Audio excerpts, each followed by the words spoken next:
சீதையை கவர்ந்து சென்ற ராவணன் இலங்கையில் சிறை வைத்திருப்பதை அனுமன் மூலம் தெரிஞ்சுக்கிறாரு ராமன். இலங்கை செல்ல பாலம் அமைக்க நினைக்கிறாரு. பொங்கி வரும் அலைகள் மேல பாலம் கட்ட முடியாதுங்கிறதுனால கடல் அரசனை வணங்கி அலைகளை ஓய்ந்திருக்கும்படி வென்றாரு. வர்ண பகவான் சற்று தாமதிக்க ராமபிரானுக்கு கோபம் வந்துடுது. வர்ணனோட போர் செய்ய ஆயத்தமாகிறாரு.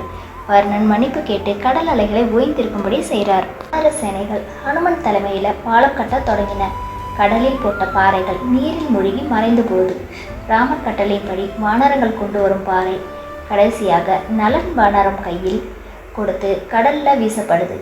அந்த பாறைகள் மிதக்கின்றது. நலன் எறிந்த பாறைகள் மட்டும் மிதப்பதற்கு காரணம் நலன் பெற்ற சாபம் வரமாகியுள்ளது. விஸ்வகர்மாவின் மகன் நலன் நீலனும் குழந்தை பருவத்தில் பெரும் பகுதியை ஆசிரமத்தில் கழிக்கிறாங்க.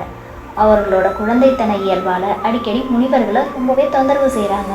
தவம் செய்கிறப்போ அவர்களுடைய உடைமைகளை தண்ணீரில் எடுத்து வீசுவாங்களாம்.